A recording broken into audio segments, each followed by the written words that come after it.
The program didn't have my name. Not under siblings, not in the thank yous, not even in the family bio. Harvard Yard, May sun, red robes, flashbulbs, applause. And me, standing 3 rows back like a stranger at my own sister's coronation. When the photographer waved "family only," my mother gently placed her hand on my chest. Not in anger, not even shame, just dismissal. Like I was an afterthought they'd finally deleted. And that's when I realized they'd been planning this for months. It started small.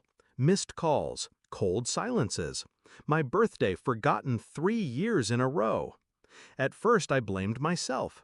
Too busy with work, too many late nights at the firm. Maybe I hadn't called enough. Maybe I wasn't enough. But then came the wedding. My sister's, of course. No invite, no call, just a blurry photo of champagne flutes on Instagram, captioned, "Finally married my best friend." Still, I swallowed it, because that's what I was trained to do. Keep my head down, work harder, don't cause trouble. But at graduation, seeing my name erased from a printed booklet that listed even our dog, I stopped swallowing.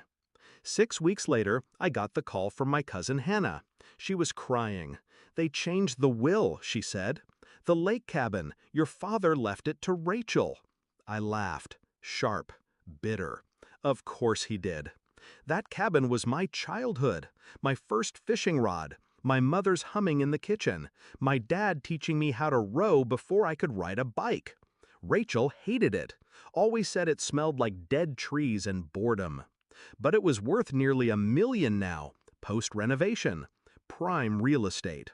And apparently, they decided the disgraced daughter didn't deserve a dime of it. They thought I'd just fade out. But I don't disappear. I wait. Then I move. The first thing I did was request the revised will.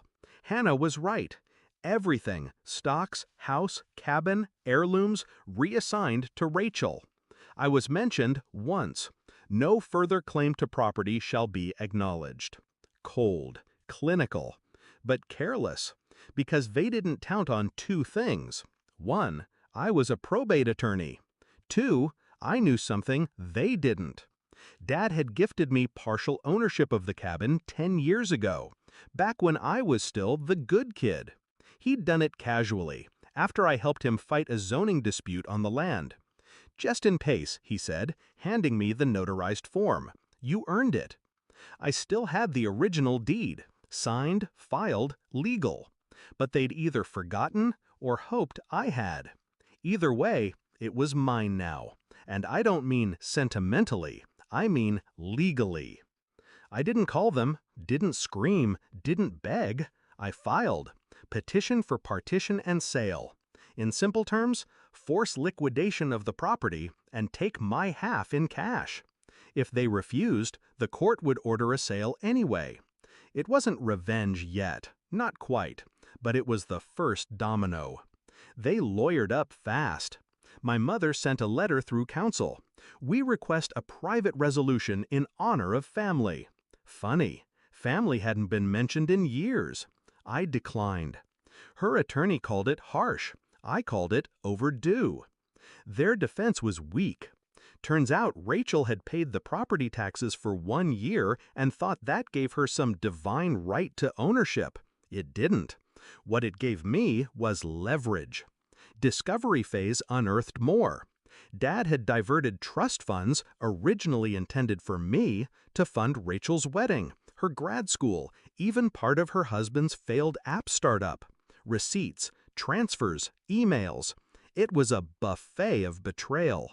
I used it all, not out of spite, out of strategy. Because sometimes justice wears a suit, not a sword. 6 months after Harvard, we were in court. Rachel looked nervous. Mom wore her pearls like armor. Dad didn't show. I wore navy, hair up, calm. The judge, an older woman with no time for nonsense, read the document slowly. "Miss Alden," she said, eyes on me, "you're asserting ownership based on this signed deed?" "Yes, Your Honor. Original copy, notarized, dated April 15th, 2015. She nodded. And you're seeking forced sale of the property? Yes. Have you attempted resolution? They attempted erasure, I said evenly. I'm simply responding. A pause. Then, petition granted.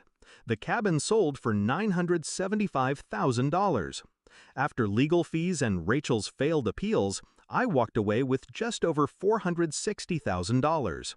I used it to pay off my law school debt in full, then bought a condo with lake views of my own. Peaceful, quiet, mine. My mother sends holiday cards now. No notes, just her name in cursive and a photo of her, Rachel, and Rachel's new baby. They always leave a corner of the frame empty, where I used to stand. I'm not angry anymore. I don't need them to say sorry. They can keep their Harvard weekends and curated smiles. Because when they look at the cabin now, empty, sold, gone, they remember what they lost. Me. And I remember what I reclaimed.